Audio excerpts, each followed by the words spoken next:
Hi, my name is Andy, and I'll be your lecturer for the semester. And what I'm going to do is just narrate the syllabus via this video. So what we have here is we have the course website. So this is where you're going to go to access the e-textbook. This e-textbook contains all the chapters, most of the assessments, and so it's got text, it's got video, it's got questions, poll questions that ask you. It's got all of it embedded inside the e-textbook. And to go to it, you just simply go and purchase the access code from the school, from the bookstore, and oftentimes they mark up the prices. Or you can just go straight to the website here, and you can purchase the access code there.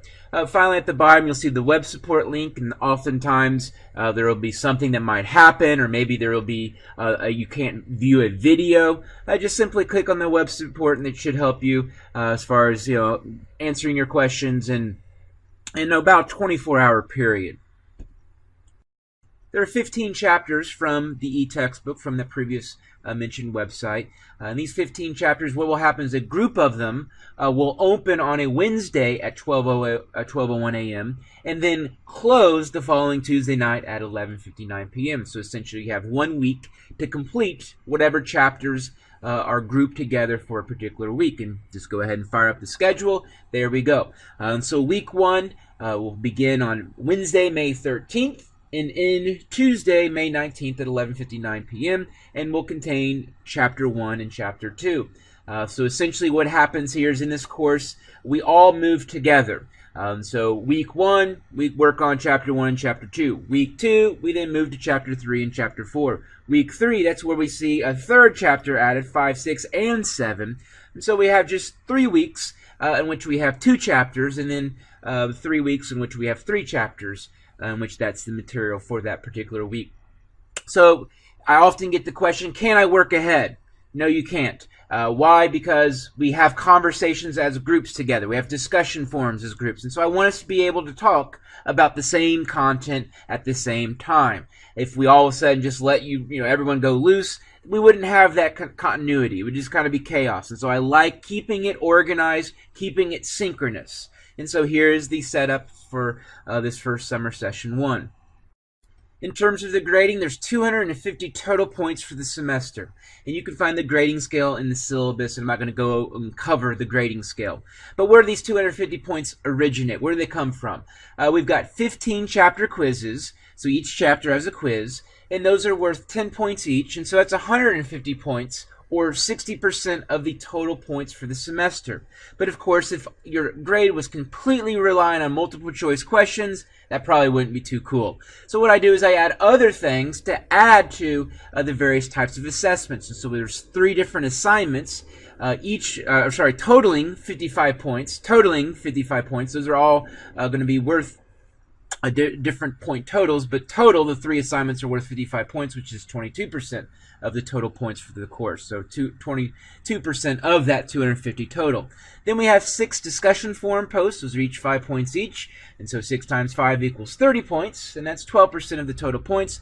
Finally, there's 15 free point activities. Each of those free point activities are worth 1 point.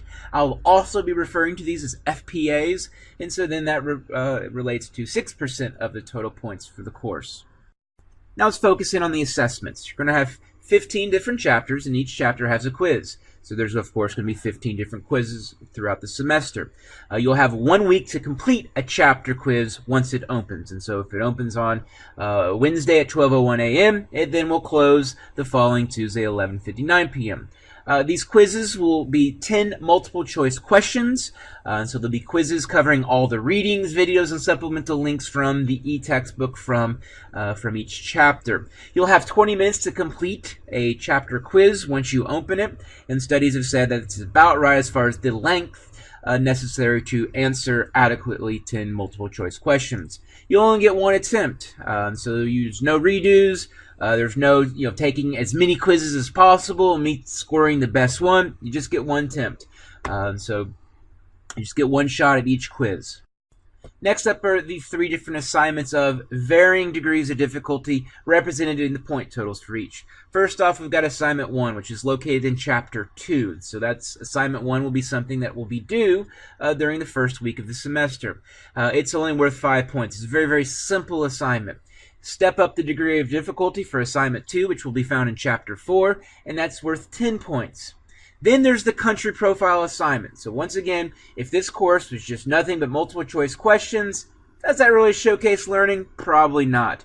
What is a really good way to showcase learning is adding other types of assignments. And so the one big written assignment is the country profile assignment. And I'll explain that more in depth here in a minute. But what will happen is the country profile assignment, you'll have 3 different options. You're only to complete one of these options, but each country profile assignment, so the one that you choose to do, is worth 40 points. So let's talk about the country profile assignments. Once again, you only choose and complete one of the 3 options. Further, all of them, you have 2 weeks to complete them. So we've got the first option for option 1. Option 1, it's the first one, so you can get this out of the way. You can get this done earlier in the semester. Further, this is the one that on average students do better. Probably because most students are procrastinators, and so the average gets lower for option 3. So typically the better students, the students who are the ones that get higher grades, often are the ones that do the first one. But that doesn't mean that it's automatic. But the first one will cover population geography, so it'll cover chapters 5, 6, and 7. So once again, it's optional. You don't have to do it. So if you don't want to do option 1, if you're busy that week, then move on to option 2 or option 3. So I just want to emphasize this. For some reason, people don't understand what the idea, what an option is. It means you have a choice. It means you don't have to do it. So option 1, showcase there, and you have 2 weeks to complete it starting May 27th. So what will happen is these will be completed in on-course. So you'll find these country profile options in assignments in on-course. So this is the only thing that will not be completed inside the actual e-textbook. You actually complete this in on-course by clicking on assignments, and what will happen is you'll be looking for it. I don't see it in assignments. Well, reason why is because it's not open yet. It opens May 27th at 12:01 a.m. Move on to option 2. Option 2 opens June 3rd. Option 2 is the one that students do the least. But if you're someone interested in business, finance, economics, global economy, international economics, international studies, then that might be more of interest to you. But once again, 2 weeks to complete it and covers chapters 7 and 8. Finally, the last option, so if you don't do option 1, if you don't do option 2, then you do option 3, and that'll be opening June 10th and closing June 23rd, and will cover urban and environmental geography. And so because a lot more of the younger students, what they call millennials, are interested in urban issues and environmental issues, so this might be of interest to a lot of you. But like I said beforehand, because kind of the lazier students wait to put off this last country profile till the end, they'll turn in half-ass work that's only about half complete. So that's why that semester average grade is probably lower than what it should be, is because you get a lot of the not so good students kind of completing that and kind of trying to pick up the pieces at the end of the semester. Next up, we have the different discussion forums, and so each discussion forum, like I've mentioned beforehand, is worth 5 points. However, with that being said, they do, as far as their degree of difficulty, do vary quite a bit. But nonetheless, this is an opportunity for you to explain things, talk about yourself, apply concepts to yourself, interact with other students perhaps, and so this provides an opportunity to go beyond the textbook and actually converse with each other, or actually share your viewpoints or share your ideas or your thoughts. And so these are just follow the directions. Follow them to a T. You should be good. 5 points. These should be very easy. These should be ways to boost up a grade. Finally, there's the free point activities. And the free point activities, there's about one of them per chapter. But sometimes you'll have a chapter that'll have 2, maybe even 3. Other times you'll have a chapter that doesn't have them at all. But these are very, very easy. So this should be a situation where at the end of the semester, you've got yourself 15 free points. And so this is just, should be 15 out of 15. All you do is just complete them. So these are going to be like poll questions.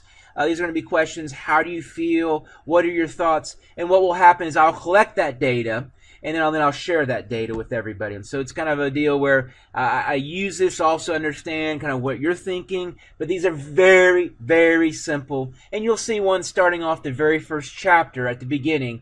You'll see a very simple free point activity to kind of showcase what these are all about.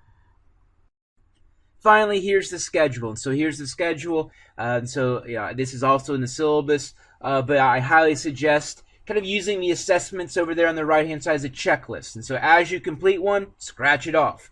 So this is a good way to kind of keep track of what's going on in the course. Now, what this schedule does not include does not include the free point activities, which I've already mentioned are scattered throughout the textbook, and it doesn't include the country profile options, which I've already provided in the previous image as far as their scheduled dates. But all the other assessments are included here, and so this should be another way to keep organized and stay on top of the various tasks. I hope you have a great semester. If you ever have questions, you can message me via my email, bakeran@iupui.edu, or via on-course messages. But just go ahead and kind of prepare you for this course. This course is highly rated. This is one of the most successful online courses. It's largely the topic. It's not so much the professor. It's the topic, which is really, really cool topic. It's really, really relevant to a lot of issues.